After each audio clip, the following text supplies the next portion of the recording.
So I'm sharing this sermon on behalf of Pastor Melissa.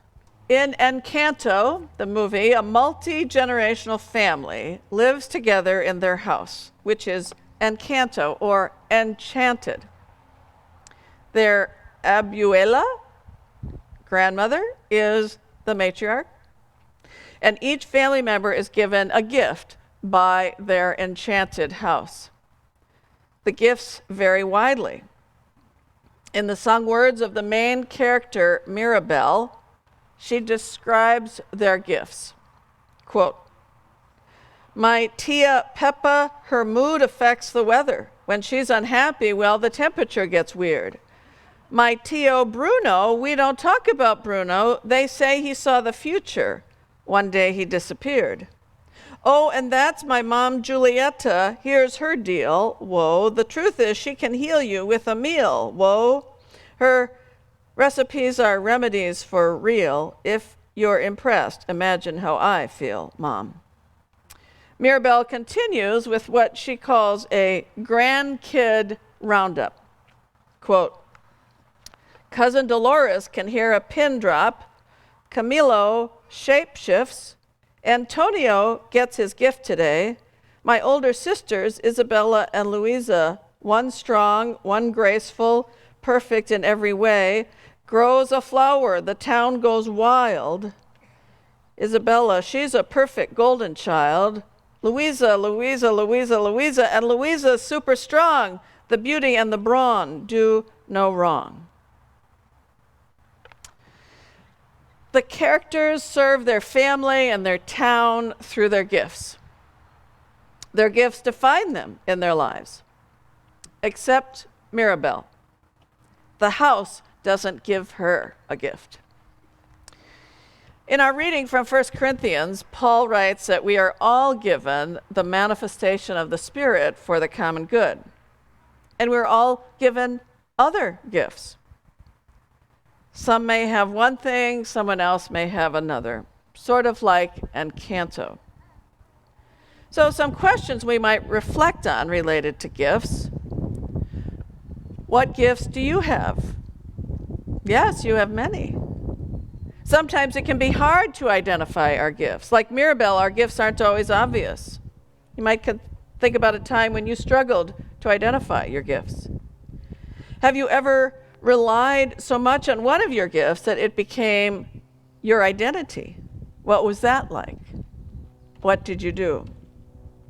And how can our gifts work together with traits we don't commonly recognize as gifts? Now, I want to invite you to turn to someone near you and talk together for about 2 minutes, 1 minute for each of you. And it's okay to move around if you want to find someone to talk with. Here's your questions for sharing. What gifts do you have, and how do you share them with others? There you go. So we're reflecting on gifts. Now, we want to reflect on prophetic speech. What is a prophet? Well, a prophet is a truth teller. Are prophets liked? Do they want to be prophets? Well, think about prophets in the Bible and what happened to them. Jeremiah, Isaiah, Jonah, Micah, Amos. No, they were often hated, and they did not want to be prophets. It is sometimes a thankless job to speak the truth that is often hard to hear. When we hear prophetic truth, it can rub us the wrong way. We might react strongly. It might hit a little too close to home. So we might push back, rejecting the person speaking the truth, reviling them, disparaging them, anything to separate us from the hard truth that has been spoken. Jesus, in similar fashion to the prophets of the Hebrew Bible, spoke truth. Those in power were so threatened that he was executed for speaking God's truth of love and grace for the poor and vulnerable in the world. There are 2 prophetic figures in the movie Encanto. Bruno, son of the matriarch Abuela. Bruno's gift is prophecy, a gift often mistaken for future telling instead of truth telling. As we watch the movie, it's easy to see that Bruno struggled with the gift he received and the challenges that come with speaking hard truths. Bruno's family also struggled with his gift, so much so that no one spoke of him. For Mirabelle and her siblings and cousins, he became a mythical creature of sorts. Stories were shared, but no one could confirm or deny anything because we don't talk about Bruno, they said. Mirabelle was the other one. She does not receive a gift. She loves her house. She loves her family deeply. She yearns to be seen and valued in the way her family members are seen and valued. Well, she discovers cracks in the facade of the house and in family members. The house cracks and the candle representing the magic flickers perilously close to going out. Louisa, her super strong sister, feels weak whenever the candle flickers.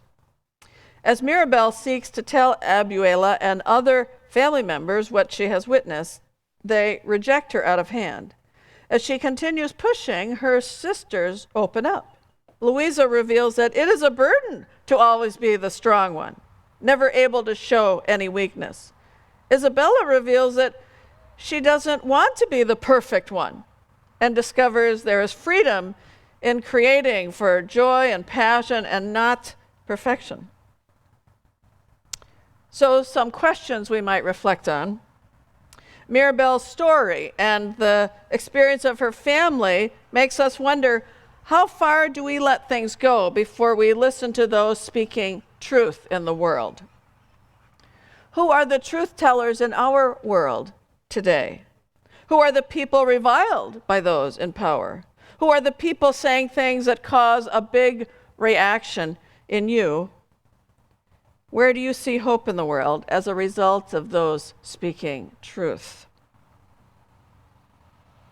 Now, again, I invite you to turn to someone else nearby to share. 1 minute each. Here's the 2 questions.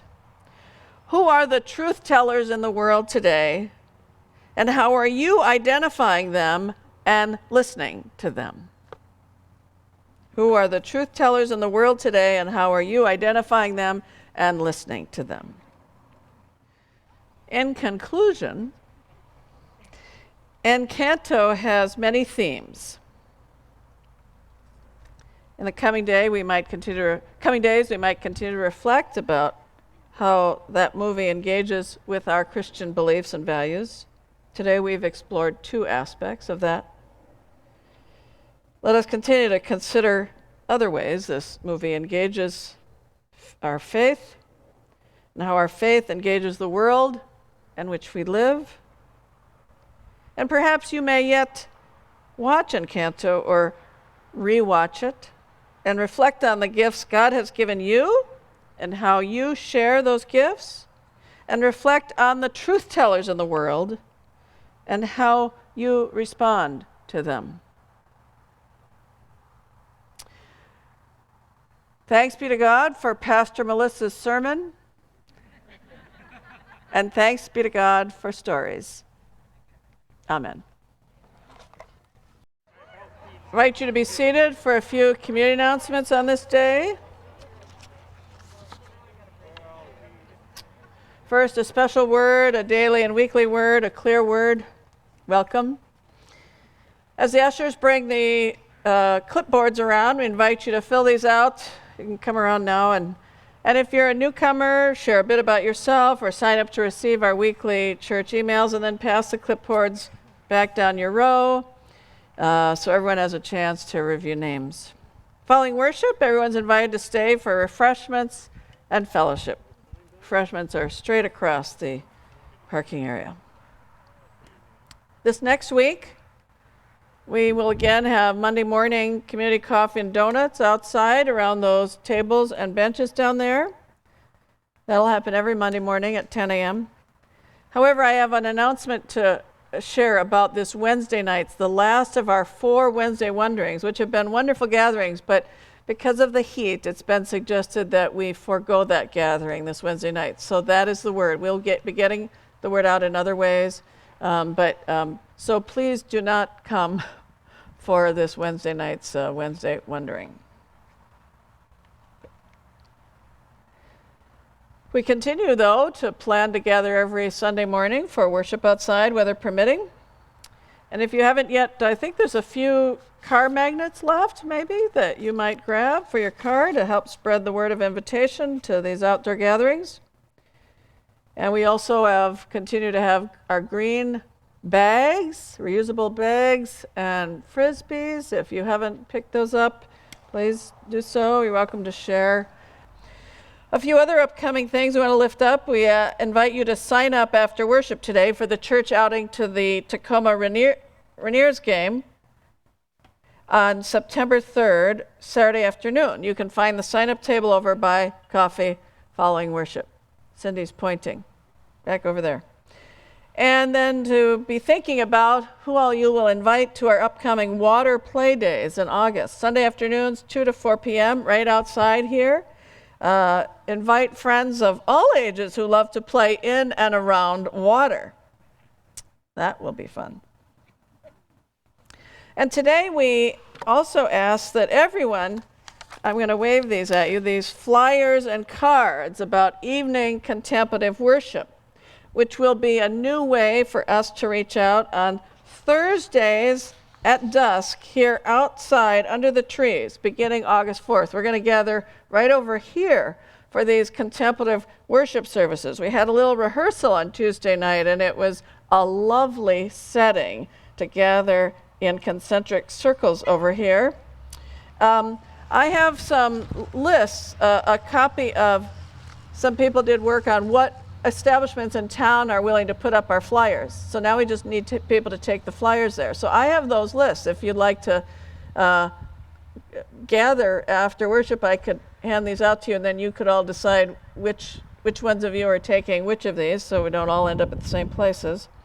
So this new experience of having contemplative worship outside at dusk is made possible by the fact that Good Shepherd is one of 13 congregations in the U.S. this year to receive a Calvin Worship Grant. It's a national grant.